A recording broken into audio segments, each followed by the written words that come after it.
नमस्कार, मैं हूं आपके साथ मीनाक्षी रजत और आप देख रहे हैं विस्फोट, जहां हम आपको दिखाएंगे दुनिया में जंग के मैदान की हर अहम हलचल। लेकिन सबसे पहले आपको ये बताते हैं कि आखिरकार आज वो कौन सी खबरें हैं जो हम आपके लिए चुनकर के लेकर के आए हैं। सबसे पहले हम बात करेंगे अमेरिका और ईरान के बीच तनाव जो चल रहा है उसे लेकर के। पहले दौर की बातचीत पूरी तरीके से फेल रही है, युद्ध के बाद की बातचीत की बात कर रहे हैं। दूसरे दौर की वार्ता की तैयारियां हैं, लेकिन इन सब के बीच में अमेरिका ने अपनी शर्तें आगे बढ़ा दी और शर्तों का अड़ंगा लगा दिया है। दूसरी तरफ ईरान भी अपनी शर्तों पर अड़ा हुआ है और उसका साफ तौर पर कहना है कि वो अपनी शर्तों पर ही बात करेगा। लेकिन इन सब के बीच में राष्ट्रपति ट्रंप ने ईरान के यूरेनियम को लेकर के दावा किया है और जो दावा किया गया है उसे भी दूसरी तरफ नकारा जा रहा है ईरान की तरफ से, क्योंकि ट्रंप ये दावा कर रहे हैं। ईरान कह रहा है कि ट्रंप के सभी दावों को ईरान बेनकाब कर चुका है। आज हम आपको ट्रंप के दावे और उसकी हकीकत की पूरी जानकारी देंगे। इसी के साथ दूसरी खबर में हम बात करेंगे अमेरिका और इजराइल हमेशा से ईरान के प्रॉक्सी नेटवर्क के जो खिलाफ रहा है उसके बारे में। इजराइल हमेशा से ईरान के प्रॉक्सी नेटवर्क के खिलाफ रहा, क्योंकि ये नेटवर्क इजराइल के लिए हमेशा से सरदर्द बनकर के रहा है। अमेरिका ने यह भी दावा किया है कि ईरान अपने प्रॉक्सी नेटवर्क को सपोर्ट खत्म करने पर राजी हो गया है। हालांकि अभी तक ईरान की ओर से कोई जवाब नहीं आया है, लेकिन ये बात बेहद मुश्किल लग रही है, क्योंकि पहले दौर की वार्ता में भी ईरान लेबनान में सीज फायर पर अड़ा था। हालांकि उसे लेबनान से नहीं, हिजबुल्लाह को लेकर के ज्यादा चिंता थी। तीसरी खबर में हम आपको बताएंगे अमेरिका और इजराइल के हमलों ने ईरान में किस तरीके से तबाही मचाई है। ईरान के जर्रे जर्रे को दहला दिया गया है, लेकिन इन हमलों ने ईरान पर एक और मुसीबत की बारिश कर दी है। ये जहरीली बारिश ईरान के लोगों की सेहत पर एक बड़ा संकट खड़ा कर रही है। माना यह जा रहा है कि इससे लोगों को लंबे समय तक मुसीबतों का सामना करना पड़ सकता है। आज हम आपको ईरान पर छाई इस काली मुसीबत के बारे में भी विस्तार पूर्वक समझाएंगे, तो चलिए करते हैं शुरुआत। और खबर यह है कि ईरान ने हॉर्मुज खोलने के लिए एक और बड़ी शर्त रख दी है। जहाजों के गुजरने के लिए ईरान की इजाजत जरूरी है, ये ईरान की तरफ से कहा गया है। हालांकि ईरान की तरफ से ये पहले से ही कहा जाता रहा है कि ईरान उन्हीं जहाजों को हॉर्मुज से गुजरने देगा जो उससे परमिशन लेंगे, जो उससे इजाजत देंगे। यही बात एक बार फिर से उनकी तरफ से दोहरा दी गई है। ईरानी सेना के कोऑर्डिनेशन से गुजर सकते हैं जहाज, ये भी कहा गया है कि कोऑर्डिनेट करना होगा तभी आप जा पाएंगे। दुश्मन के जहाज यहां से नहीं गुजरेंगे, ये भी बिल्कुल इस बार स्पष्ट कर दिया गया है ईरान की तरफ से कि हॉर्मुज से वही जहाजों की आवाजाही होगी जिससे बातचीत की जाएगी। ये जहाजों का पूरा सिस्टम है। ये हॉर्मुज है जो आप देख रहे हैं, ये बहुत ज्यादा इसमें चौड़ाई या लंबाई देखने को नहीं मिलती है, लेकिन इसे घेरने के लिए, अब यहां से निकलने के लिए, दूसरी तरफ जाने के लिए बहुत सारे प्रयास करने पड़ रहे हैं, हर देश को करने पड़ रहे हैं। ईरान अपनी शर्तों पर अड़ा हुआ है और उसने एक बार फिर से यही स्पष्ट कर दिया है कि वही जहाज यहां से होकर के जा सकते हैं जिसे परमिशन ईरान की तरफ से होगी। जो ईरानी सेना से कोऑर्डिनेट करेगा तभी वो वहां से गुजर पाएगा, और दुश्मन देश यानी कि इजराइल, अमेरिका, इनके जहाजों को वो वहां से नहीं गुजरने देगा। उसने फिर से ये बात स्पष्ट कर दी है। अमेरिका और ईरान के अलग अलग दावे हैं। अमेरिका ने 48 घंटे की नाकेबंदी के साथ साथ ऐलान कर दिया कि अब वो यहां से नाकेबंदी हटा रहे हैं, यहां से जा रहे हैं, लेकिन बावजूद इसके अमेरिका की तरफ से बहुत सारी चीजें कही गई। हॉर्मुज को लेकर के उनकी तरफ से यह कहा गया कि हम उन देशों पर अब टैरिफ लगाने वाले हैं जो ईरान को इस रास्ते से हथियार भेजने का काम करते हैं। दूसरी तरफ ईरान ने पहले ही ये कह दिया कि इस पर कोई नाकेबंदी नहीं है, इस पर सिर्फ और सिर्फ ईरान का राज चल रहा है और ईरान जो चाहेगा वही होगा। हालांकि ईरान फिर से यही बात स्पष्ट करके दुनिया के दिमाग में ये बैठाने की कोशिश कर रहा है कि हॉर्मुज सिर्फ और सिर्फ ईरान का है, जिस पर अमेरिका कुंडली मार करके बैठा हुआ है। खबर यह है कि इजराइल का गाजा पर हमला देखने को मिला है। इजरायली डिफेंस फोर्स की गोलीबारी में एक फिलिस्तीनी जख्मी हुआ है, यह भी बताया जा रहा है। इजराइल गाजा में भी लगातार ऑपरेशन को अंजाम दे रही है और उसके साथ ही वहां पर भी जो हमास के आतंकी हैं उन्हें निशाना बनाते हुए नजर आ रही है। ऐसे में इजरायली डिफेंस फोर्स की तरफ से गोलीबारी की गई और इस दौरान एक फिलिस्तीनी जख्मी भी हो गया है। हमास के साथ अभी भी इजराइल के चीजें बिल्कुल सुधरी हुई नजर नहीं आती। अब कुछ तस्वीरें आपको दिखा देते हैं। ये तस्वीरें गाजा से निकल करके आई हैं, जहां पर गोलीबारी की घटना को अंजाम दिया गया है। इस पूरी जगह पर आपको कॉर्डन ऑफ जैसी स्थिति नजर आ जाएगी, जहां पर पुलिस की गाड़ियां भी खड़ी हुई है। लेकिन इस पूरे घटनाक्रम में एक व्यक्ति घायल हुआ है, एक फिलिस्तीनी घायल हुआ है, ये बताया जा रहा है। ये गाजा की तस्वीरें हैं जहां पर इजराइल के टैंक तक चलते हुए नजर आते हैं। इजराइल वहां से हटा नहीं है, इजराइल अब भी वहीं पर खड़ा हुआ है। हाँ, अमेरिका की तरफ से जरूर इस बात को लेकर के बार बार कहा जा रहा है कि गाजा में वो रीडेवलपमेंट का कार्य शुरू करेगी, इसके लिए पूरा बोर्ड बना लिया गया है। लेकिन गाजा में ये सब प्रक्रियाएं तब शुरू हो पाएंगी जब हमास के साथ इस युद्ध का विराम होगा, जो कि होते हुए नजर नहीं आ रहा है। अमेरिका ये भी कह रहा है कि हिजबुल्लाह और हमास के साथ वो कतई नहीं खड़ा हुआ और उन्हें बख्शने नहीं वाला है। यानी कि इजराइल में ये स्थिति जो बनी है गाजा के संघर्ष की, साथ ही हिजबुल्लाह के साथ संघर्ष की, वो अभी इसी तरीके से जस की तस रहने वाली है। अब ये दो खबरें हैं, हॉर्मुज पर एक बार फिर से ईरान ने अपना दावा किया, दूसरी तरफ गाजा में लगातार संघर्ष किया जा रहा है इजराइल डिफेंस फोर्स की तरफ से, जहां वो हमास को चुन चुन करके निशाना बना रही है। लेकिन इन सब के बीच में लोगों को भी मुश्किलों का सामना करना पड़ रहा है और आईडीएफ ने जो गोलीबारी की है उसमें एक फिलिस्तीनी जख्मी हो गया है, ये बताया जा रहा है। लेबनान की तरफ थोड़ी सी शांति आई, जिसकी वजह ये रही कि लेबनान सरकार के साथ 10 दिन का सीज फायर हो गया है। लेकिन हिजबुल्लाह इस सीज फायर में दखल डालने का काम कर रहा है, उत्तरी इजराइल की तरफ हमले कर रहा है, जिसकी वजह से इजराइल भी मुंहतोड़ जवाब देते हुए नजर आ रही है, जिससे स्थिति बिगड़ रही है। हालांकि लेबनान के साथ स्थिति को कुछ हद तक काबू किया गया है, लेकिन हमास के साथ अभी स्थिति जस की तस बनी हुई है। हमास को लेकर के पहले ही ये कह दिया गया था इजराइल की तरफ से कि जब तक हम एक एक आतंकी को वहां से उखाड़ नहीं देंगे तब तक हम ये अपने ऑपरेशन जारी रखेंगे। ऐसे में रीडेवलपमेंट कैसे हो पाएगा, ये सबसे बड़ा सवाल है। ईरान ने अमेरिका का गुरूर तोड़ करके रख दिया है। दूसरी तरफ उसने ये बता दिया कि अमेरिका भले ही दुनिया का दादा हो, उनकी सेना भले ही आधुनिक हो, लेकिन ईरान की रणनीति के आगे अमेरिका की एक नहीं चल रही है। और हॉर्मुज के मुद्दे पर भी कुछ ऐसी ही स्थिति बनी हुई है।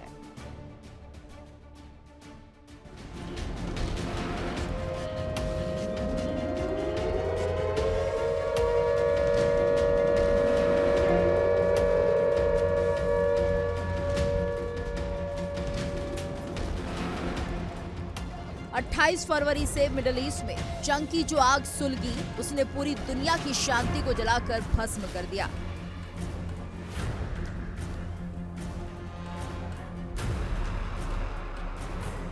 अरब जगत के सुरक्षित ठिकानों को खाक कर दिया और सबसे बड़ी बात, अमेरिका और इजराइल के गुरूर को राख के ढेर में बदल दिया।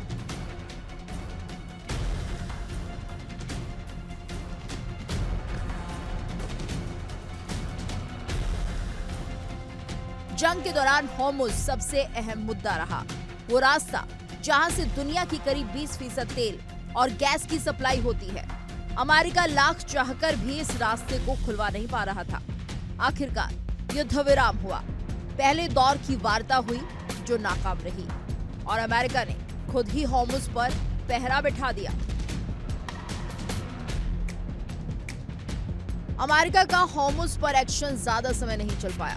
माना जा रहा है कि चीन से टकराव को देखते हुए अमेरिका ने जल्द ही नाकेबंदी हटा ली और अब ईरान ने भी इस रास्ते से अपना पहरा हटा लिया है। हालांकि ईरान ने हॉर्मुज को सशर्त खोला है, लेकिन ईरान के फैसले से दुनिया ने राहत की सांस ली है। लेबनान में सीज फायर लागू होने के बाद ही ईरान ने स्ट्रेट ऑफ हॉर्मुज खोल दिया। इस घोषणा से कच्चे तेल की कीमतों में गिरावट आई है और वैश्विक अर्थव्यवस्था को बड़ी राहत मिली। हालांकि राहत सिर्फ सीज फायर अवधि तक के लिए ही है और अमेरिका की ईरान के खिलाफ नाकेबंदी जारी है। ईरान की शर्त थी कि लेबनान समेत सभी मोर्चों पर एक साथ युद्ध विराम लागू हो जाए। उधर अमेरिका में इजरायल और लेबनान के बीच युद्ध विराम हुआ। लेबनान में विस्थापित लोग घरों को लौटने लगे तो ईरान ने भी हॉर्मुज का दरवाजा सबके लिए खोल दिया। ईरान के विदेश मंत्री अब्बास अरागची ने कहा कि हॉर्मुज स्ट्रेट को पूरी तरह से खोल दिया गया है। हालांकि ये रास्ता फिलहाल कमर्शियल जहाजों के लिए ही खोला गया है, सैन्य जहाजों के लिए नहीं। और इस रास्ते से गुजरने के लिए अभी भी ईरान की मंजूरी जरूरी है। ईरान के फैसले का बाजार ने भी स्वागत किया। कच्चे तेल के दाम गिरकर $85 प्रति बैरल तक आ गए। इससे महंगाई से जूझ रहे दुनिया के कई देशों ने राहत की सांस ली। हॉर्मुज स्ट्रेट खुलने के बाद माना जा रहा है कि ईरान और अमेरिका किसी समझौते तक पहुंच सकते हैं।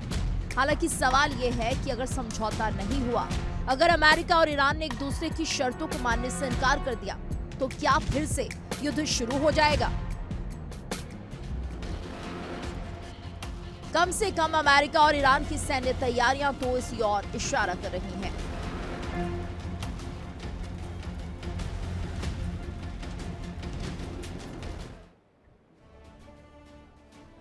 ईरान ने आखिरकार हॉर्मुज को क्यों खोला है, जरा वो समझ लीजिए। क्योंकि अमेरिका की तरफ से ऐलान किया गया, ट्रंप ने हॉर्मुज से नाकेबंदी हटाने की घोषणा कर दी और ट्रंप ने ईरान और चीन की रजामंदी का दावा तक कर दिया कि चीन और ईरान भी यही चाहते हैं। उसके बाद उनके ऊपर प्रेशर भी बना सीज फायर को आगे बढ़ाने के लिए। हॉर्मुज खोलना इसीलिए आवश्यक था। यूएस ने वार्ता के लिए हॉर्मुज खोले जाने की शर्त रख दी। यूएस ईरान के बीच में सीज फायर आगे बढ़ाने पर सहमति बनी है, ये सूत्र कह रहे हैं। ओमान की तरफ से भी इनकार किया गया। ओमान ने हॉर्मुज पर टोल लेने के प्रस्ताव को पूरी तरीके से ठुकरा दिया था। ईरान ने क्योंकि ये कहा था कि हॉर्मुज से हमें जो भी आय मिलेगी हम उससे 50% ओमान के साथ भी बांटेंगे, जिससे ओमान ने इनकार कर दिया था। ओमान ने हॉर्मुज के प्राकृतिक रास्ता होने का तर्क दिया था। अब इसी तरीके से प्रेशर इन देशों पर बनते जा रहा है और इन्हें हॉर्मुज को खोलना पड़ा है। ईरान का इराक पर ड्रोन अटैक इस दौरान देखने को मिला है। कुर्दिस्तान में कुर्द लड़ाकों पर यह हमला किया गया है, ये बताया जा रहा है। तो ईरान ने इराक पर ड्रोन अटैक कर दिया है और ये सीज फायर के बाद पहला अटैक देखा गया है। कुर्दिस्तान में कुर्द लड़ाकों पर हुआ है हमले में कुर्दों को बड़ा नुकसान होने का दावा किया गया। उसकी तस्वीरें भी सामने आई हैं कि इराक में किस तरीके से यहाँ ड्रोन अटैक किया गया और ये कुर्द लड़ाके, उन्हें सबसे ज्यादा इसकी वजह से नुकसान हुआ है। ये कुर्द कभी भी ईरान के साथ, उनकी रिजीम के साथ खड़े हुए नजर नहीं आते। वही लोग हैं जिनकी तस्वीरें 1 मार्च को सामने आई थी, जो अयातुल्लाह अली खामनेई की मौत पर जश्न मनाते हुए नजर आए थे। ईरान और कुर्द के बीच में रिश्ते कभी अच्छे नहीं रहे हैं और अब इस तरीके से वहां पर कुर्दों पर जब हमला किया गया है तो अच्छा खासा नुकसान उन्हें पहुंचा दिया गया है, ये पता चल रहा है। एक और बड़ी खबर आ रही है, उसका भी रुख कर लेते हैं। यूरेनियम को लेकर के दरअसल ये खबर आ रही है, ईरान न्यूक्लियर डस्ट सौंपने के लिए तैयार हो गया। ये ट्रंप का दावा है जिससे ईरान इनकार कर रहा है। परमाणु हथियार नहीं बना पाएगा ईरान, ये भी ट्रंप की तरफ से दावा कर दिया गया है। ये बड़े दावे उनकी तरफ से लगातार किए जा रहे हैं। इसी बीच यूरेनियम को लेकर के ट्रंप जो बड़ा दावा कर रहे हैं उसमें उन्होंने कहा है कि उनका जो भी इंटरेस्ट यूरेनियम है, जो भी उनकी न्यूक्लियर डस्ट है, वो अमेरिका को सौंप देगा। परमाणु हथियार ईरान कभी बना नहीं पाएगा। ट्रंप के ये दावे हालांकि कतई खरे साबित नहीं हो रहे हैं क्योंकि ईरान ने इन तमाम दावों को सिरे से नकार दिया है। बी गालिबाफ जो कि संसद के अध्यक्ष है, ईरानी संसद के, उनकी तरफ से कहा गया कि डोनाल्ड ट्रंप जो भी दावा कर रहे हैं उसमें सिर्फ और सिर्फ झूठ शामिल है। यूरेनियम को लेकर के बड़े बड़े दावे लगातार डोनाल्ड ट्रंप की तरफ से किए जा रहे हैं और ये सब कुछ प्रेशर बनाने की कोशिश है दूसरे राउंड की जो बातचीत होनी है उसके पहले। सिर्फ और सिर्फ ये प्रेशर क्रिएट किया जा रहा है कि हमारी तमाम शर्तें, अमेरिका की तमाम शर्तें ईरान मान ले और सहमति दे दे। अब क्या कुछ कहा गया डोनाल्ड ट्रंप की तरफ से, जरा वो आपको सुनाते हैं। USA will get all nuclear dust. You know what the nuclear dust is? That was that white powdery substance created by our B-2 bombers, those great B-2 bombers, late one evening 7 months ago. No money will exchange hands in any way, shape, or form. Iran will be, and you know how we're going to get the dust, right? Iran, we were going to take it anyway, but taking it that way is slightly more dangerous, but we were going to get it anyway. But Iran, with the help of the USA, has removed or is removing all of the sea mines, and most importantly, it never agreed, and you'll understand, they will never have a nuclear weapon. They will never have a nuclear weapon. तो सुना आपने, Trump ने दावा किया कि Iran उन्हें uranium सौंपने पर भी राजी हो गया है, लेकिन ट्रंप के हर दावे को ईरान मानने से इनकार कर रहा है।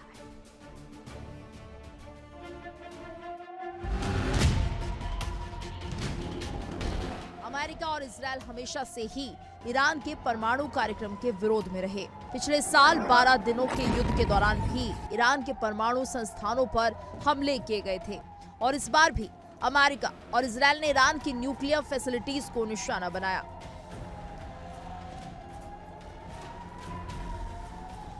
अमेरिका का साफ तौर पर कहना है कि ईरान के पास परमाणु हथियार नहीं होने चाहिए। इस बीच राष्ट्रपति ट्रंप ने दावा किया कि करीब 6 हफ्ते तक चले युद्ध के बाद अमेरिका और ईरान एक समझौते के करीब पहुंच गए हैं। उन्होंने कहा कि ईरान अपना समृद्ध यूरेनियम अमेरिका को सौंपने पर सहमत हो गया है।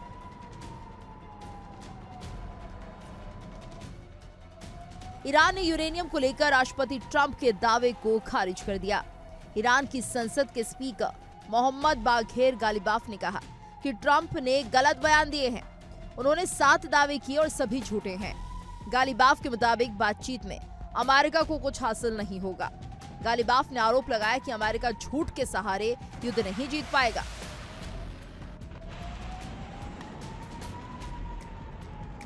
गालिबाफ ने साफ तौर पर चेतावनी देते हुए कहा कि अगर हॉर्मुज पर नाकेबंदी जारी रही तो हॉर्मुज स्ट्रेट को एक बार फिर बंद किया जा सकता है। गालिबाफ के मुताबिक हॉर्मुज से जहाजों का गुजरना ईरान की इजाजत पर निर्भर करेगा।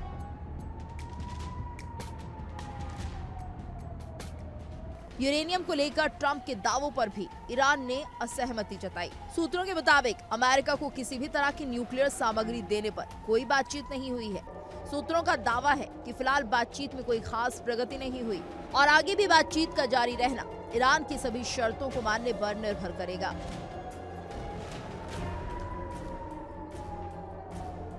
सरकारी मीडिया को दिए एक इंटरव्यू में बगाई ने कहा कि ईरान का एनरिच्ड यूरेनियम कहीं भी नहीं भेजा जाएगा। अमेरिका को यूरेनियम भेजना हमारे लिए कोई विकल्प नहीं रहा।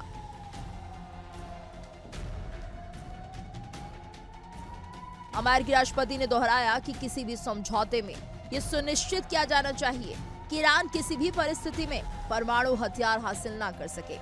उन्होंने यूरेनियम संवर्धन पर रोक लगाने के विचार को खारिज कर दिया और इस बात पर जोर दिया कि प्रतिबंध स्थायी होने चाहिए। ट्रंप ने कहा कि सबसे महत्वपूर्ण बात ईरान को परमाणु हथियारों से दूर करना है और चेतावनी दी कि अगर ऐसा नहीं हुआ तो इसके गंभीर परिणाम होंगे।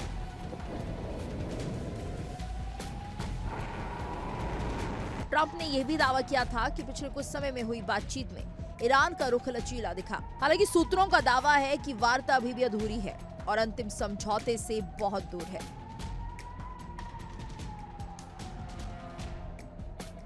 साफ है कि ईरान अमेरिका की सभी शर्तों पर राजी नहीं है और ईरान की सभी शर्तें अमेरिका को नामंजूर है। ऐसे में सवाल यही है कि क्या दोनों पक्षों के बीच समझौता हो पाएगा।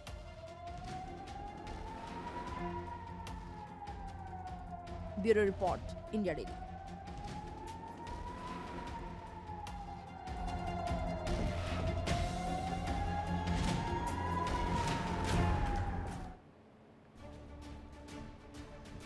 और अब आइए आपको बताते हैं अमेरिका के दावे और उस पर ईरान के जवाब के बारे में।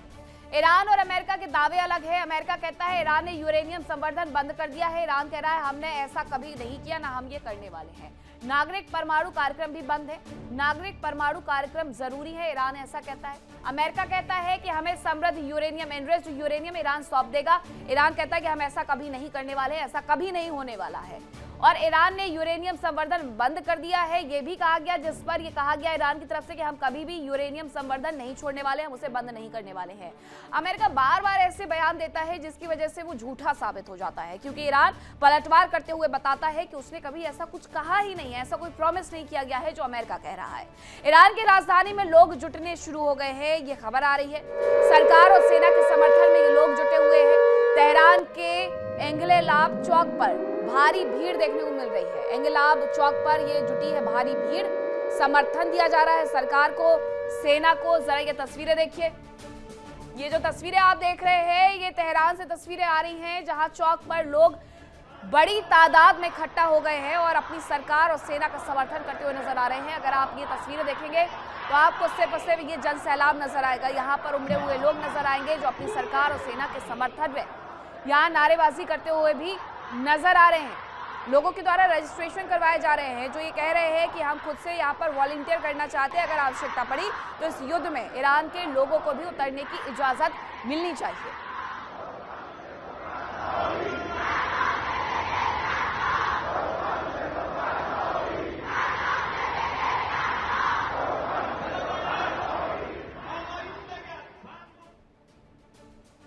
और एक और बड़ी खबर आपको बता दें, जहां हॉर्मुज को लेकर के अमेरिका की तरफ से दावा किया गया है। दावा ये किया गया है कि ईरान के खिलाफ नाकेबंदी जारी रहने वाली है, ये यूएस कहते हुए नजर आ रहा है। एक तरफ हॉर्मुज को लेकर के अमेरिका ने कहा कि वो अपनी नाकेबंदी को हटा रहा है और वो नाकेबंदी भी ईरान के खिलाफ ही थी, क्योंकि ईरान के पोर्ट से जाने वाले जहाजों को रोकना था, ईरान की तरफ आने वाले जहाजों को रोकना था। और अब भी वही कह रहा है वो कि यूएस का ईरान के खिलाफ नाकेबंदी जारी रखने का ऐलान है। हॉर्मुज में नाकेबंदी जारी रहेगी, ये यूएस सेंट्रल कमांड की तरफ से स्पष्ट कर दिया गया है कि अभी वो हॉर्मुज को खाली नहीं करने वाले हैं, वहां से नहीं हटने वाले हैं। तो ईरान की मदद के लिए या यूं कहें ईरान के समर्थन में लोग एक तरफ सड़कों पर है तो दूसरी तरफ हॉर्मुज को लेकर के बार बार अमेरिका की तरफ से बयान बदले जा रहे हैं। हॉर्मुज पर 48 घंटे की नाकेबंदी के दौरान यह कहा गया अमेरिका की तरफ से कि हमारी वजह से यहां से जहाज गुजर पाए। दूसरी तरफ अब वो ये कह रहे हैं कि अभी वो यहां से ईरान की घेराबंदी को नहीं हटाएंगे, अभी भी ईरान के खिलाफ घेराबंदी को जारी रखने वाले हैं। यूएस सेंट्रल कमांड की तरफ से ये कहा गया है कि अभी भी हॉर्मुज में वो रहेंगे, हॉर्मुज से नहीं जाने वाले हैं। पहले से ही फारस की खाड़ी में यूएसएस अब्राहम लिंकन लेकर के अमेरिका बैठा हुआ है और ऐसे में हॉर्मुज पर वो नाकेबंदी रखेगा तो दूसरे दौर की जो बातचीत है, जो होने की संभावना है, उस पर सीधे सीधे सवालिया निशान खड़ा हो जाएगा कि ईरान फिर वहां पर फिर से अड़ा हुआ नजर आ जाएगा कि वो अपनी शर्तों पर ही रहेगा और अमेरिका को झुकना होगा। ईरान की शर्त रही है कि वो प्रॉक्सी संगठनों को सपोर्ट पर कोई भी चर्चा नहीं करेगा। उसने लेबनान में सीज फायर होने पर हॉर्मुज खोलने का ऐलान किया, लेकिन अब राष्ट्रपति ट्रंप ने ईरान के प्रॉक्सी संगठनों को लेकर के एक बड़ा दावा कर दिया है। अब क्या दावा उनकी तरफ से किया गया है, देखिए।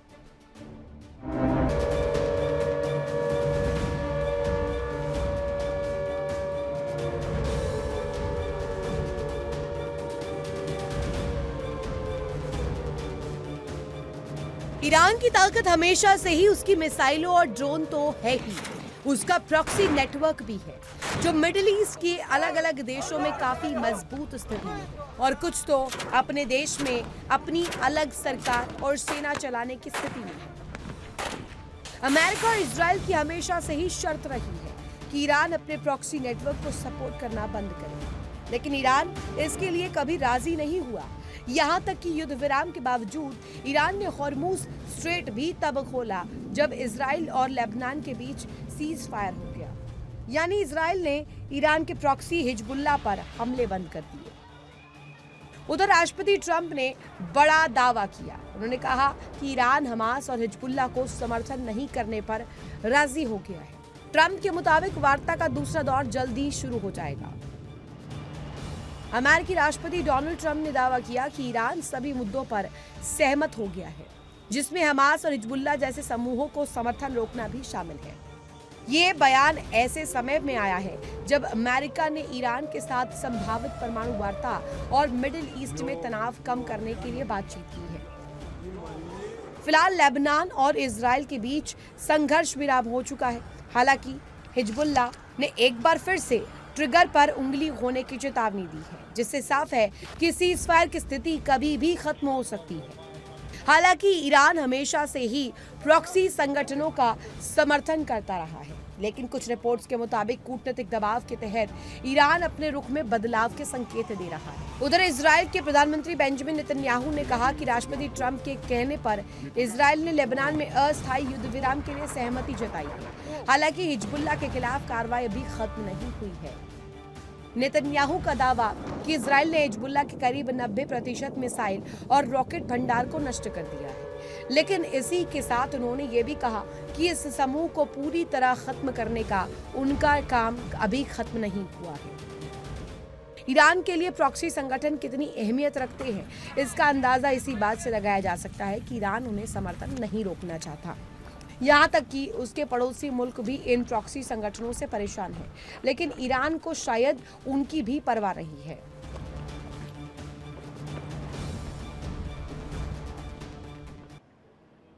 ईरान के यूरेनियम पर ट्रंप बड़ा दावा कर रहे हैं। ट्रंप ने ईरान से समझौते की उम्मीद जता दी है। ये बड़ा दावा किया गया है ईरान के यूरेनियम पर, जो कि ट्रंप की तरफ से किया गया। ट्रंप ने ईरान से समझौते की उम्मीद जताई है और ये भी कहा है कि समझौता होने के बाद हम यूरेनियम ले लेंगे।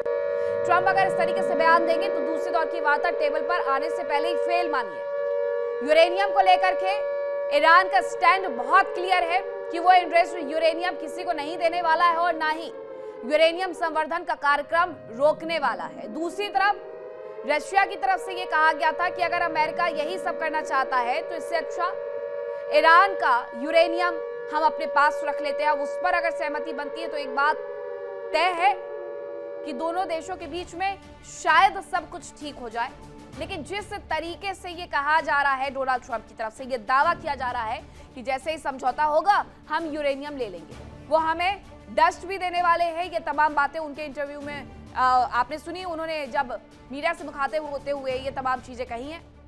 लेकिन इन सब के बीच में जो ये बयान आ रहे हैं अमेरिका की तरफ से, ईरान उस पर कटाक्ष करते हुए नजर आ रहा है कि एक के बाद एक झूठ बोलते हुए अमेरिका के राष्ट्रपति डोनाल्ड ट्रंप। इजराइल का ईरान के एयरक्राफ्ट पर अटैक देखने को मिला है। ईरान के विमान पर हमले की तस्वीरें सामने आ रही हैं। बड़ी खबर आपको बता रहे हैं, इजराइल का ईरान के एयरक्राफ्ट पर अटैक हुआ है। ईरान के विमान पर हमले की तस्वीरें आई है। ऑपरेशन रोरिंग लायन के तहत ये अटैक किया गया है। बड़ी जानकारी है ये कि संघर्ष विराम के दौरान क्या ये अटैक किया गया है, सबसे बड़ा सवाल यही है। जो तस्वीरें हैं वो जरा आपको दिखा देते हैं। इजराइल की तरफ से ईरान के एक विमान को निशाना बनाया गया है। निशाना बनाने के दौरान की ये तस्वीरें हैं। ये बताया गया कि एयरक्राफ्ट जो है वो ईरान का है और इस पर जो निशाना किया जा रहा है वो इजराइल की तरफ से किया जा रहा है। ऑपरेशन रोरिंग लायन इनकी तरफ से चलाया जा रहा है, इजराइल की तरफ से, और उसके तहत ये बड़ी कार्रवाई की गई है।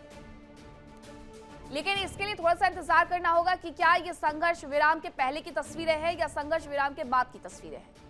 हालांकि ये तस्वीरें संघर्ष विराम के पहले की हो सकती हैं, क्योंकि उसके बाद स्थिति कुछ हद तक काबू की गई है। ना इजराइल की तरफ से हमले किए जा रहे हैं, ना ईरान की तरफ से हमले किए जा रहे हो, ना ही अमेरिका की तरफ से। ये दो खबरें हैं। एक तरफ ईरान पर बड़े बड़े बयान देकर के डोनाल्ड ट्रंप चर्चा का विषय बने हुए हैं, जो कुछ ऐसा बयान देकर के जाते हैं जिस पर ईरान उन्हें झूठा साबित कर देता है। ईरान ने एक बार फिर से उन्हें झूठा साबित करते हुए कहा है कि ना तो हम अपना एनरिच्ड यूरेनियम देने वाला है और ना ही हम परमाणु कार्यक्रम पर रुकने वाले हैं। ये तमाम शर्तें बातचीत के वक्त में चर्चा का विषय जरूर से रहेगी।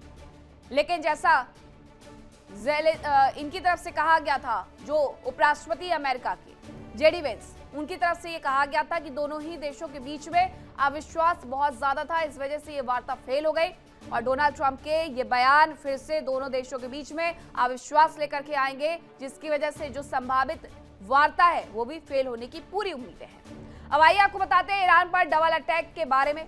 एक तबाही हो रही है जो दुनिया देख रही है। अमेरिका और इजराइल के बम और मिसाइलों ने भारी तबाही मचाई है, लेकिन इन्हीं बम और मिसाइलों की वजह से ईरान में काला जहर फैला हुआ नजर आ रहा है, जिससे लोगों की सांसों पर संकट खड़ा हो गया है और ये दूसरा सबसे बड़ा आघात वहां के लोगों के लिए।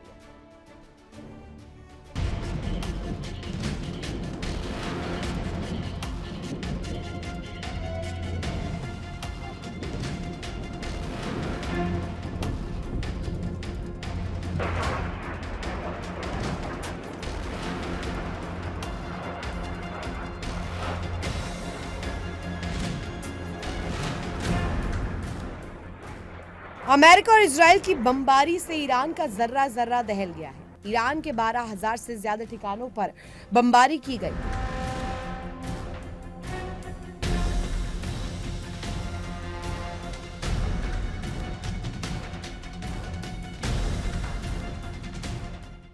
हालात ऐसे हो गए कि अगर आज से निर्माण कार्य शुरू किया जाए तब भी उसे पूरा करने में कई साल का समय और अरबों डॉलर की राशि खर्च हो जाएगी।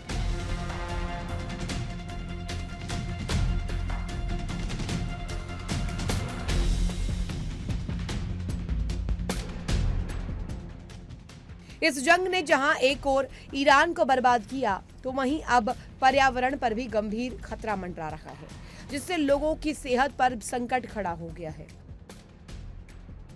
ईरान में तेल ठिकानों पर हमलों से हुई काली बारिश ने एक बड़ा पर्यावरणीय और स्वास्थ्य संकट खड़ा कर दिया है। दरअसल अमेरिका और इजराइल ने ईरान के तेल के कुओं पर हमला किया, जिससे कच्चे तेल का पूरी तरह से दहन नहीं हो पाया और जहरीले कण और काला धुआं वातावरण में घुल गए। खबर है कि इसकी वजह से जहरीली बारिश हो रही है। ये स्थिति बच्चों, बुजुर्गों और गर्भवती महिलाओं के लिए बेहद खतरनाक है। मार्च 2026 में तेहरान और करज के आसपास तेल डिपो, रिफाइनरी और ईंधन स्टोरेज साइटों पर हमलों के बाद ब्लैक रेन यानी काली और जहरीली बारिश की घटनाएं सामने आई। वैज्ञानिकों का कहना है कि इसका असर आने वाले कई दशकों तक बना रह सकता है। बताया जा रहा है कि तेहरान के शहरान अकदासिया, करज और तेहरान रिफाइनरी जैसे प्रमुख तेल ठिकानों पर हमलों के बाद लाखों लीटर कच्चा तेल जल गया। वैज्ञानिकों के मुताबिक ब्लैक रेन में कई जहरीले तत्व मौजूद होते हैं। इनमें PM 2.5 particles, sulphur dioxide, nitrogen oxide, polycyclic aromatic hydrocarbon यानी PAH और भारी धातुएं शामिल हैं। एक्सपर्ट्स के मुताबिक इससे आंखों में जलन, गले में खराश, लगातार खांसी, सांस लेने में दिक्कत, अस्थमा, त्वचा पर जलन और एलर्जी जैसी समस्याएं हो सकती है। साफ है कि जंग से ईरान का जो नुकसान हुआ है वो अलग है, लेकिन इंसानियत को बहुत बड़ा नुकसान हुआ है क्योंकि इन बीमारियों से कई मासूम लोग प्रभावित हो सकते हैं। Bureau report, India TV. हालांकि पहली बार रिपोर्ट सामने नहीं आई है, इसके पहले भी ब्लूमबर्ग की तरफ से एक ऐसी रिपोर्ट जारी की गई थी जिसमें कहा गया था कि मिडिल ईस्ट की ये लड़ाई पूरी दुनिया के लिए घातक साबित होगी। अब ये ब्लैक रेन क्या है, जरा वो आपको बता देते हैं। तेल रिफाइनरी पर अमेरिका के हमले लगातार चल रहे हैं। उसके पहले भी हमने तस्वीरें देखी, तो सिर्फ अमेरिका की तरफ से नहीं, मिडिल ईस्ट में ईरान की तरफ से भी कई जगह पर तेल रिफाइनरी पर हमले किए गए थे, जिसकी वजह से हमलों से लाखों लीटर का कच्चा तेल जल गया था और इसके कण भी हवा में तैर रहे थे। कच्चे तेल के अधूरे दहन से काला धुएं का गुबार बन गया। कुछ इस तरीके से वातावरण में कार्बन और तेल के जो कण है वो फैल गए और इसके साथ साथ ये कहा गया कि ये मास्क में भी आपके अंदर चले जाते हैं, यानी मास्क भी इन्हें रोक नहीं सकता है। इसलिए ये बेहद ही नुकसानदायक है और ये सिर्फ मिडिल ईस्ट के लिए नुकसानदायक नहीं है बल्कि पूरी दुनिया के लिए है। आपने देखा कि ईरान पर अमेरिका और इजराइल के हमलों की वजह से ईरान के लोगों की सांसों तक पर संकट मंडराने लगा है।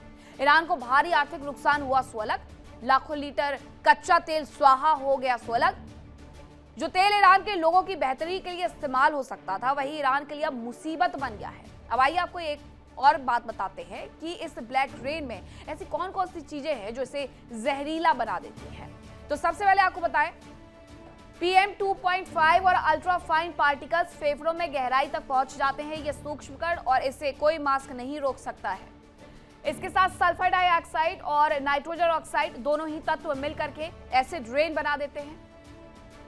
पॉलीसाइक्लिक एरोमेटिक हाइड्रोकार्बन कैंसर बनाने वाले केमिकल होते हैं, इनके बारे में ये बताया गया। इन्हें PAH भी कहते हैं। भारी धातु जिसमें लेड, कैडमियम, क्रोमियम और निकल शामिल है।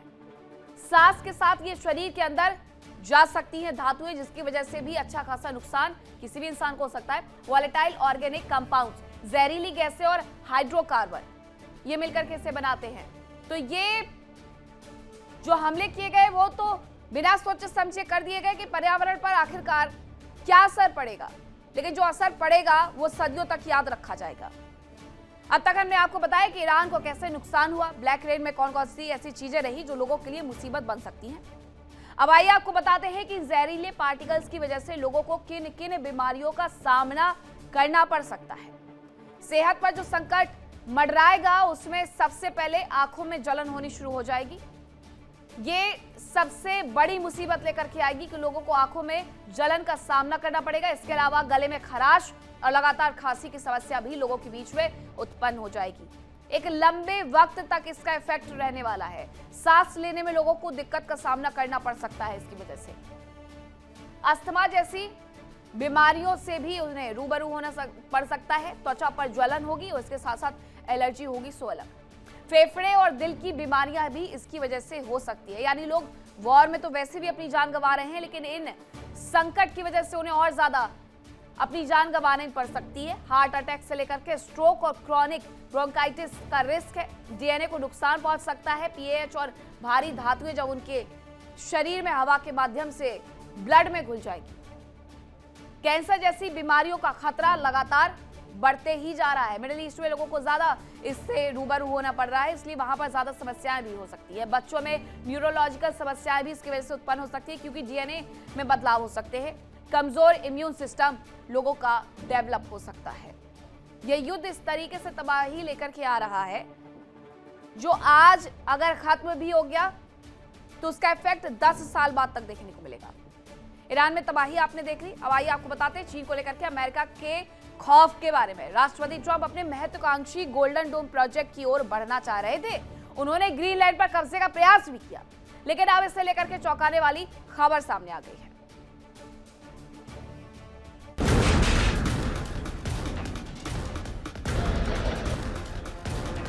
Boom, boom, boom, one after another. America Iran के साथ युद्ध के बीच चीन से तनातनी भी बढ़ रही है। हालांकि अमेरिका चीन से टकराने के मूड में नहीं दिख रहा। अमेरिका भी मान रहा है कि चीन की ताकत बहुत तेजी से बढ़ रही है। अमेरिका की सेना फिलहाल दुनिया की सबसे बेहतरीन आर्मी है, लेकिन चीन जिस तेजी से आगे बढ़ रहा है, माना जा रहा है कि वो जल्द ही अमेरिका को भी पीछे कर सकता है। इस बीच अमेरिका के लिए एक डराने वाली खबर सामने आई। अमेरिकी संसद में अमेरिका के महत्वाकांक्षी गोल्डन डोम प्रोजेक्ट पर जमकर बहस हुई। कई अमेरिकी सांसदों ने इस योजना पर सवाल उठाए। उनका कहना है कि चीन इस नई शील्ड को भी आसानी से चकमा दे सकता है। रक्षा अधिकारियों ने चेतावनी दी कि बीजिंग की तेजी से बढ़ती सैन्य क्षमताएं अमेरिका की घरेलू सुरक्षा ढांचे में बड़े बदलाव को मजबूर कर रही हैं। पेंटागन के वरिष्ठ अधिकारियों ने प्रस्तावित गोल्डन डोम मिसाइल शील्ड पर कहा कि इसकी रूपरेखा तैयार करने में चीन सबसे बड़ी चुनौती के रूप में सामने आया। अंतरिक्ष नीति के सहायक रक्षा सचिव मार्क बर्कोविट्ज ने कहा कि चीन अमेरिका का प्रमुख कॉम्पिटिटर है। उन्होंने चेतावनी दी कि अमेरिका के विरोधी देश अपने हथियारों के भंडार को लगातार बढ़ा रहे हैं और उन्हें अधिक उन्नत बना रहे हैं। वो मिसाइल और एयर डिफेंस सिस्टम के संयुक्त अभियानों के जरिए अमेरिकी ताकत को चुनौती दे रहे हैं। कई अमेरिकी सांसदों ने योजना पर सवाल उठाए। उन्होंने कहा कि चीन जैसे देश नई रणनीतियों और तकनीकों के जरिए इस तरह की रक्षा प्रणाली को पीछे छोड़ सकते हैं। सांसद सेथ मॉल्टन ने कहा कि हाल की अमेरिकी नीतियों ने चीन की स्थिति को और ज्यादा मजबूत किया और मिसाइल डिफेंस सिस्टम सभी खतरों के खिलाफ एक मजबूत ढाल नहीं बन सकती। मिसाइल डिफेंस एजेंसी के जनरल हीथ कॉलिंस ने भी माना कि हर नई रक्षा तकनीक के जवाब में विरोधी देश तुरंत नई रणनीतियां विकसित कर लेते हैं। इसके बावजूद पेंटागन का मानना है कि गोल्डन डोम परियोजना चीन जैसे प्रतिद्वंदियों के खिलाफ बेहद कारगर हो सकती है।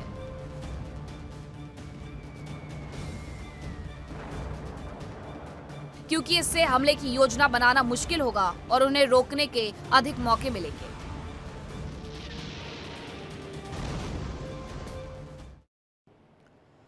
हॉर्मुज को लेकर के सऊदी अरब एक्टिव है। सऊदी के विदेश मंत्री ने मार्को रूबियो से मुलाकात भी कर ली है। हॉर्मुज के मुद्दे को लेकर के हर देश ये चाहता है कि इसे जितनी जल्दी सुलझाया जा सके उतनी जल्दी सुलझा लेना चाहिए। अब इसीलिए सऊदी के विदेश मंत्री मार्को रूबियो से मुलाकात करते हुए नजर आ रहे हैं, जो कि स्ट्रेट ऑफ हॉर्मुज को लेकर के चर्चा करने के लिए वहां पर पहुंचे हुए थे। अमेरिका के विदेश मंत्री हैं मार्को रूबियो, सऊदी के विदेश मंत्री और मार्को रूबियो के बीच में मुलाकात हुई है। ये तस्वीरें उस बातचीत के दौरान की सामने आई है जहां हॉर्मुज को लेकर के सऊदी अरब एक्टिव है। सऊदी के विदेश मंत्री और साथ ही साथ अमेरिका के विदेश मंत्री के बीच में मुलाकात हुई और स्ट्रेट ऑफ हॉर्मुज को लेकर के चर्चा हुई है। मार्को रूबियो वैसे भी बहुत सारे देशों के घूमने वाले स्थिति में निकले हुए हैं, आप ये कह लीजिए, क्योंकि हर जगह जाकर के वो ये साबित करने की कोशिश कर रहे हैं कि अमेरिका बैलेंस करना चाहता है। पहले वो चाइना गए, उसके बाद अब वो सऊदी चले गए हैं और इसके बाद भारत आने का भी उनका दौरा प्रस्तावित है। हर जगह जाकर के अमेरिका की ठोस रणनीतियों को रख करके व्यापार अर्जित करना भी एक लक्ष्य है। अब हॉर्मुज को लेकर के ये एक्टिव जरूर है, लेकिन हॉर्मुज को खोलने में दिलचस्पी ना तो अमेरिका की है और ना ही ईरान की है। ईरान उसे अपने हिसाब से चलाना चाहता है और अमेरिका उसे अपने हिसाब से कंट्रोल करना चाहता है। सऊदी के विदेश मंत्री से मुलाकात के दौरान जो बातचीत हुई है वो स्ट्रेट ऑफ हॉर्मुज को लेकर के जरूर से हुई है, लेकिन उसके बाद क्या? उसके बाद अमेरिका के राष्ट्रपति डोनाल्ड ट्रंप की तरफ से एक के बाद एक अजीब बयान आए। ईरान के लोगों का भरोसा बनाए रखने की कोशिशें भी चल रही हैं। इस्फहान में सड़क पर राष्ट्रपति पेजेशकियान नजर आ रहे हैं। साइकिल चलाते हुए ईरान के राष्ट्रपति देखे गए हैं। ईरान के लोगों को यह भरोसा दिलाने की कोशिश की जा रही है कि हम उनके साथ खड़े हुए हैं। इस्फहान में सड़क पर राष्ट्रपति पेजेशकियान निकले हुए हैं, ये उनकी तस्वीर है। हालांकि ये कोई पहली बार नहीं है, जब युद्ध की शुरुआत हुई है तो वो सड़कों पर निकले हैं। इसके पहले भी पेजेशकियान इसी तरीके से लोगों से मुलाकात करते हुए नजर आए थे। अब एक बार फिर से वो सड़कों पर निकल करके साइकिल चलाते हुए नजर आए हैं और ये लोगों के बीच में दरअसल भरोसा जगाने की कोशिश है कि सरकार ने उन्हें अकेला यूं ही नहीं छोड़ दिया है, बल्कि सरकार भी उनके साथ पूरे तरीके से तन्मयता से खड़ी हुई नजर आ रही है। तो दो तस्वीरें हैं। एक तरफ अमेरिका पूरा ये प्रयास कर रहा है कि बाकी देशों से समन्वय स्थापित करके अपने व्यापार को बढ़ाया जाए, क्योंकि अमेरिकी राष्ट्रपति डोनाल्ड ट्रंप ये कह रहे थे जिससे तेल चाहिए वो अमेरिका से ले ले, हमारे पास सबसे अच्छा फ्यूल है। तो मार्को रूबियो जगह जगह जाकर के मुलाकात करते हुए नजर आ रहे हैं। चाइना वो गए, सऊदी अरब वो गए हुए हैं। सऊदी अरब को लेकर के वैसे भी अमेरिका की तरफ से जो बयान आए थे, सऊदी अरब का झुकाव, उसके साथ ही रशिया की तरफ देखा जाना शुरू हो गया था। दूसरी तरफ राष्ट्रपति पेजेशकियान जो कि ईरान के राष्ट्रपति हैं, उनकी तरफ से लोगों को यह संदेश देने की कोशिश की जा रही है कि वो इस घड़ी में, इस बुरे वक्त में अकेले बिल्कुल नहीं है, बल्कि सरकार उनके साथ खड़ी हुई है। इसीलिए वो सड़कों पर निकल करके साइकिलिंग करते हुए नजर आ रहे हैं, ताकि लोगों को यह संदेश दे सके कि इस बुरे वक्त में हम अपने घरों में अंदर छिप करके बैठे हुए हैं, ऐसा कतई नहीं है। हम भी आपकी तरह ही सड़कों पर हैं। ये कुछ वक्त की शांति कहीं भयंकर बवंडर लेकर के ना आए, हर कोई यही मना रहा है। इसलिए बेहद जरूरी है कि मिडिल ईस्ट में अब शांति आए, ताकि ग्लोबल स्तर पर जो ये फ्यूल की समस्याएं, गैस की समस्याएं उत्पन्न कर दी गई हैं, उसे रोका जा सके। इसीलिए सऊदी अरब भी थोड़ा सा आगे आया। उसने ये कहा, उसने ये बयान जारी किए थे अमेरिका ने जब वहां पर नाकेबंदी शुरू की कि हॉर्मुज को खोला जाना चाहिए। तो ये स्थिति अभी भी मिडिल ईस्ट में बनी हुई है। मिडिल ईस्ट में जो ये बादल छाए हुए थे युद्ध के, वो पूरी तरीके से छट गए हैं, ये कहना भी गलत होगा। अभी भी 21 तारीख तक देखना होगा कि 21 तारीख के बाद आगे क्या, क्योंकि बातचीत को लेकर के सिर्फ संभावनाएं थी। अभी तक कोई घोषणा नहीं हुई है कि कब, कहां, कैसे बातचीत होगी। हाँ, डोनाल्ड ट्रंप ये जरूर कह रहे हैं कि जब भी दूसरे दौर की बातचीत होगी, अगर वो पाकिस्तान में होगी तो वो भी जाएंगे। अब तक आपने देखा कि गोल्डन डोम प्रोजेक्ट को लेकर के सवाल उठ रहे थे, जो हमने अपनी पहली रिपोर्ट में दिखाया। अब आइए आपको बताते हैं कि गोल्डन डोम प्रोजेक्ट अमेरिका के लिए आखिरकार अहम क्यों है और इसके जरिए अमेरिका के मेनलैंड को किस तरीके से सुरक्षित किया जा सकता है।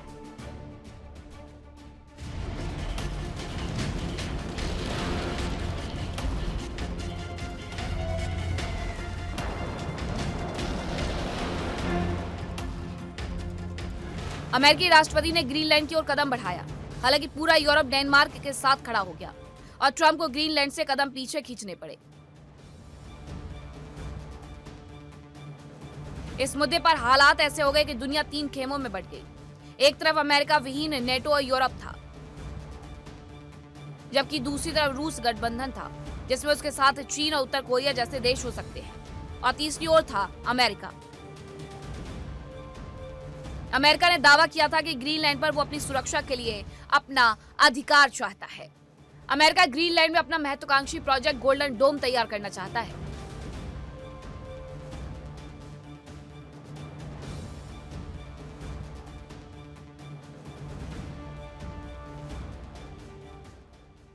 माना जा रहा है कि इस प्रोजेक्ट में रडार के साथ ही मल्टी लेयर ढाल होगी, जिससे जमीन से लेकर आसमान और अंतरिक्ष तक अमेरिका के लिए सुरक्षा व्यवस्था को पुख्ता किया जा सके।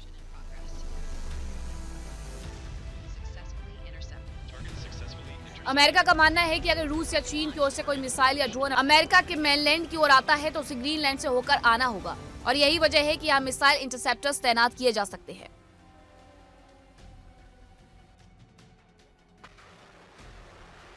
अमेरिका का गोल्डन डोम डिफेंस सिस्टम इजराइल के आयरन डोम एयर डिफेंस सिस्टम जैसा ही होगा।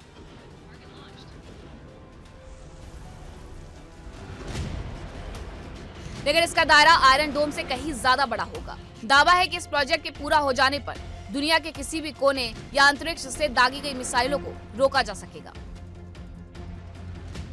गोल्डन डोम पर करीब 175 अरब डॉलर का खर्च आएगा।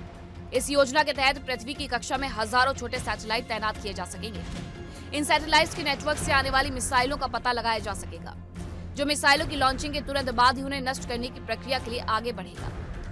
माना जा रहा है कि गोल्डन डोम को आज के हथियारों के साथ ही भविष्य के हथियारों से निपटने के लिए भी डिजाइन किया जा रहा है, ताकि ये नई तरह की हाइपरसोनिक मिसाइलों और फ्रैक्शनल ऑर्बिटल बम्बार्डमेंट सिस्टम का भी जवाब दे सके।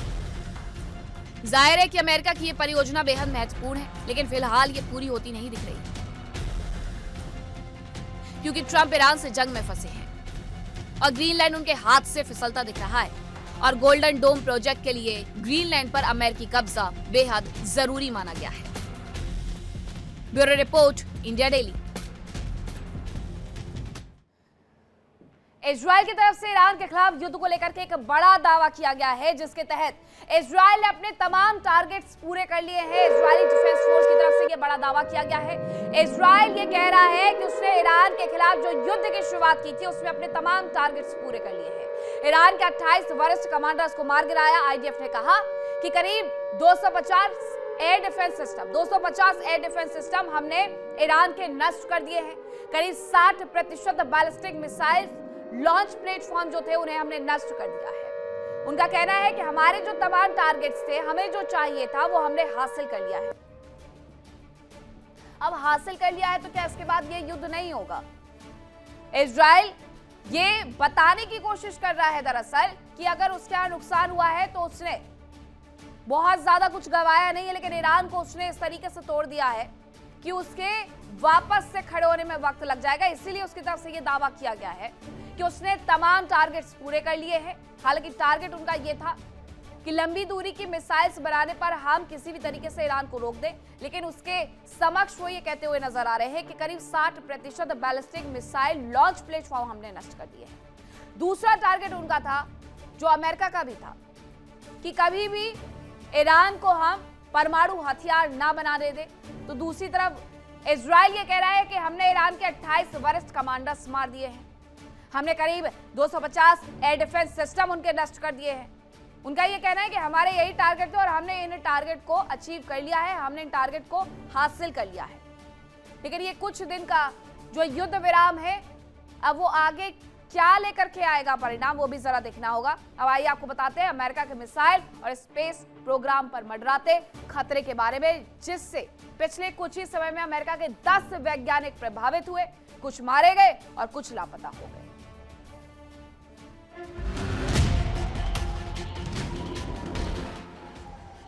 अमेरिका और इजराइल ईरान के परमाणु कार्यक्रम के खिलाफ है, लेकिन खतरा अमेरिका के अंदर भी है। अमेरिका की बेहद सुरक्षित मानी जाने वाली लैब में काम कर रहे वैज्ञानिक भी खतरों से अछूते नहीं रहे।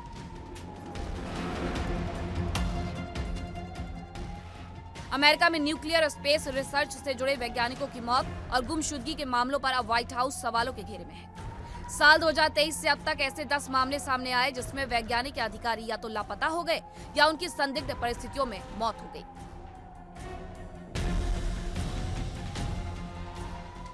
बताया जा रहा है कि कई वैज्ञानिक अचानक ही घर से निकले और फिर कभी वापस नहीं लौटे।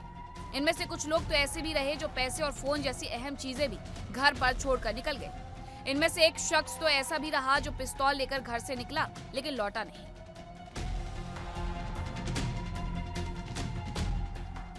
वैज्ञानिकों के लापता या मौत के सभी मामले अमेरिका की हाई सिक्योरिटी रिसर्च संस्थाओं से जुड़े बताए जा रहे हैं। इनमें loss Alamos national lab, NASA का जेट प्रोपेशनल लैब और MIT का plasma science and fusion centre शामिल है। ये संस्थान न्यूक्लियर हथियार, एडवांस प्रोपल्शन और नई ऊर्जा तकनीकों पर काम करते हैं।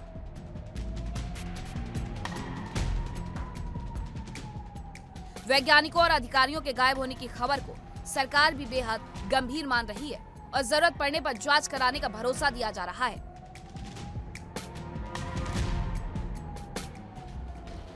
Bureau report, India daily.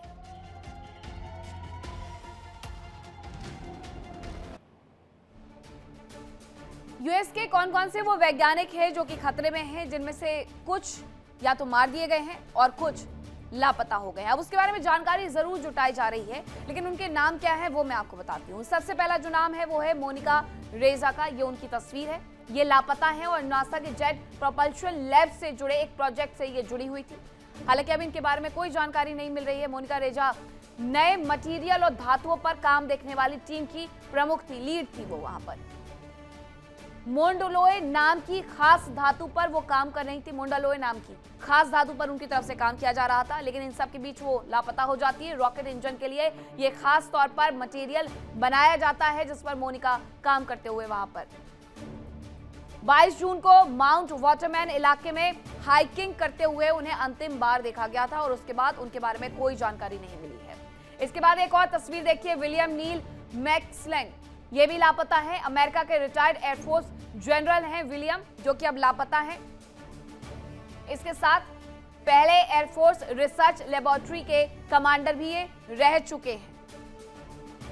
आगे अमेरिकी सेना की जो अहम रिसर्च यूनिट्स में से ये एक लैब मानी जाती है, लेकिन इसमें जो काम करते थे विलियम, उनके बारे में कोई जानकारी नहीं है। ये नई टेक्नोलॉजी, हथियार सिस्टम्स, स्पेस टेक्नोलॉजी पर इनके द्वारा रिसर्च की जा रही थी। मोनिका रेजा से जुड़े प्रोजेक्ट की फंडिंग से भी विलियम जुड़े हुए थे, यानी ये दोनों आपस में किसी तरीके से कनेक्ट थे। 27 फरवरी 2026 को न्यू मैक्सिको में घर के आसपास आखिरी बार दिखे थे। बहुत लंबे वक्त की बात नहीं है ये। इसके बाद आता है एक और नाम, स्टीवन गार्सिया का, जो कि लापता है। सरकारी ठेकेदार हैं, सिटी नेशनल सिक्योरिटी कैंपस से जुड़े हैं। कैंपस में परमाणु हथियारों के गैर न्यूक्लियर पार्ट का निर्माण किया जाता था, जिससे स्टीवन जुड़े हुए थे। इसके साथ 28 अगस्त 2025 को न्यू मैक्सिको में घर से अचानक से वो गायब हो गए थे। एक और नाम है एंथनी चावेज का। ये लॉस ओलामोस नेशनल लैब से जुड़े हुए थे चावेज, और हाई सिक्योरिटी परमाणु लैब है लॉस ओलामोस नेशनल लैब, जिसमें ये कार्यरत थे। दूसरे विश्व युद्ध के दौरान मैनहट्टन प्रोजेक्ट के तहत इसकी स्थापना की गई थी, जहां पर ये कार्यरत थे। परमाणु हथियारों से जुड़े रिसर्च के लिए ये लैब जानी जाती है। एंथनी चावेज, मोनिका विलियम, ये सब गायब हैं। घर से टहलने के लिए निकले थे और अचानक से वहां से गायब हो जाते। उसके बाद इनके बारे में कोई जानकारी नहीं मिली। मेलिस लापता है। लॉस ओलामोस नेशनल से ये जुड़ी हुई थी। एडमिनिस्ट्रेटिव असिस्टेंट के पद पर ये काम करती हैं, थी कह सकते हैं आप, क्योंकि अब इनके बारे में कोई जानकारी नहीं है। 2025 में न्यू मैक्सिको में अपने घर से अचानक से ये भी लापता हो गई थी। ये भी न्यू मैक्सिको की थी। एक और वैज्ञानिक जो न्यू मैक्सिको से थे, आखिरी बार घर से पैदल निकली, देखी गई, लेकिन उसके बाद अचानक से लापता हो जाती है मेलिसा। इसके बाद नाम आता है कार्ल ग्रिल मेयर का। इनकी हत्या कर दी गई है। ये खगोल भौतिक वैज्ञानिक थे कार्ल, जिनकी हत्या कर दी गई है। अंतरिक्ष और तारों से जुड़ी चीजों पर ये रिसर्च किया करते थे। अमेरिका की स्पेस एजेंसी नासा से भी ये जुड़े हुए थे। और एक और नाम है इसमें माइकल डेविड हिक्स का। इनकी भी मौत हो गई है। ये भी नासा से जुड़े हुए एक वैज्ञानिक थे। DART प्रोजेक्ट से जुड़े हुए थे माइकल डेविड, इनके बारे में ये बताया गया। पृथ्वी की ओर आ रहे एस्ट्रॉइड से बचने से जुड़ा हुआ था ये DART प्रोजेक्ट, डार्ट प्रोजेक्ट, जिस पर ये काम कर रहे थे, लेकिन अचानक से गायब, उसके बाद हत्या। और ऐसे ही और भी उनके वैज्ञानिक है जो कि लापता है। फ्रैंक मेवाल्ड, इनकी भी हत्या कर दी गई। ये उनकी तस्वीर है। नासा से जुड़े हुए एक सीनियर साइंटिस्ट थे फ्रैंक, जिनकी हत्या कर दी गई। अंतरिक्ष से जुड़े रिसर्च प्रोजेक्ट्स पर ये भी काम किया करते थे। और इसके साथ ही नूनो, इनकी भी मौत हो गई है। परमाणु वैज्ञानिक थे नूनो लुरेयरो, जो इनकी तस्वीर है। इनकी भी हत्या कर दी गई, या फिर कैसे मौत हुई इसके बारे में कुछ कहा नहीं गया। न्यूक्लियर फ्यूजन पर ये काम कर रहे थे नूनो, जिनकी मौत हो गई। और परमाणु ऊर्जा उत्पादन से जुड़ी तकनीक है फ्यूजन, जिस पर ये काम कर रहे थे। तो ये वो तमाम वैज्ञानिक हैं जिनकी या तो हत्या कर दी गई या फिर वो लापता हो गए। सवाल ये कि आखिरकार अमेरिका के इन वैज्ञानिकों के पीछे पड़ा हुआ कौन है। अमेरिका के विरोध में ईरान के लोग एक बार फिर से सड़कों पर देखे गए हैं। महिलाओं ने बंदूक लेकर के प्रदर्शन शुरू कर दिया है और ईरान को नहीं हरा पाएगा अमेरिका, ये प्रदर्शनकारी वहां पर कहते हुए नजर आ रहे हैं। अमेरिका के विरोध में लोग लगातार उतर रहे हैं, महिलाएं लगातार उतर रही हैं, प्रदर्शन कर रही हैं। अब बंदूक लेकर के एक बार फिर से महिलाएं उतरी हुई हैं। उनकी तरफ से जो प्रदर्शन किया गया, उसके बाद ये कहा गया कि ईरान को कोई भी नहीं हरा सकता है। ये तस्वीरें भी सामने आई है। ये आपको जिप्सी में महिलाएं नजर आ जाएंगी जो यहाँ पर रोड पर निकली हुई है, बंदूक इनके हाथ में है। और ये संदेश देने की कोशिश है दरअसल कि अगर जरूरत पड़ी। दूसरी तरफ दूसरा प्रदर्शन चल रहा है, लोग हाथों में झंडे लेकर के निकले हुए हैं। ये प्रदर्शन इसलिए किए जा रहे हैं कि अमेरिका को सख्त संदेश ईरान की महिलाओं की तरफ से भी दिया जा सके कि अगर कमजोर समझ करके बैठे हुए हो तो सड़कों पर उतर करके वो कोहराम मचाएंगे, जिसके बाद अमेरिका कभी ईरान पर कब्जा करने के बारे में या ईरान से जीतने के बारे में भी नहीं सोच पाएगा। ये एक प्रदर्शन चल रहा है, उसके बगल से एक प्रदर्शन चल रहा है। प्रदर्शन लगातार चल रहे हैं और ये अमेरिका के खिलाफ चल रहे हैं, इजराइल के खिलाफ चल रहे हैं। अमेरिका और इजराइल बार बार ईरान में लोगों से ये कहते रहा कि आप सड़कों पर उतरिए, अपनी सरकार के खिलाफ खड़े होइए, वहां के रिजीम के खिलाफ खड़े होइए। अब लोग सड़कों पर उतरे हुए हैं, लेकिन अमेरिका और इजराइल के खिलाफ खड़े हुए हैं, अपनी सरकार और रिजीम के समर्थन में खड़े हुए हैं। अब एक और खबर आ रही है, उसका भी रुख कर लेते हैं। खबर यह है कि ईरान के साथ तनाव के बीच में अमेरिका ने एक और बड़ा फैसला ले लिया है। अब अमेरिका की तरफ से क्या बड़ा फैसला लिया गया कि रूस के तेल पर लगाए गए प्रतिबंधों को फिलहाल हटाया जा रहा है। कोई प्रतिबंध नहीं हुआ, सेंक्शन उसने हटा लिया है वहां से। इसके पहले भी सेंक्शन हालांकि हटाए गए थे, लेकिन उसने ईरान के साथ जो तनाव चल रहा है उसकी वजह से दुनिया भर में जो तेल और गैस को लेकर के संकट मंडराया है, उस पर यह कह रहा है कि रूस के ऊपर लगाए गए तमाम प्रतिबंध हम हटाते हैं।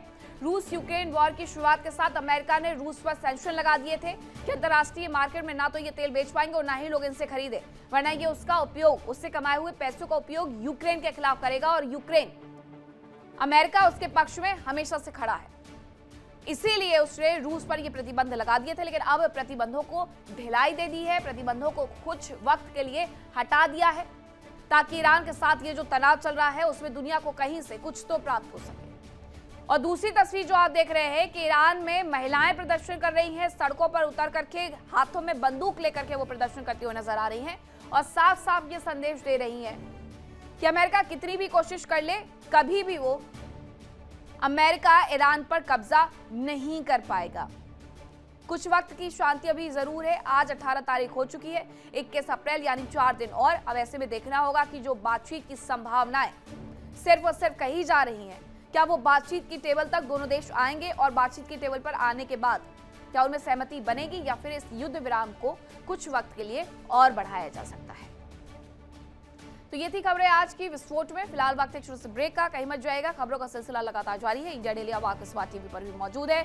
देखिए इंडिया डेली 24/7 अब आपकी स्मार्ट टीवी पर। इंडिया डेली मौजूद है सभी डिजिटल प्लेटफॉर्म पर लाइव और लगातार। इंडिया डेली 24/7 हर दिन राष्ट्र को समर्पित।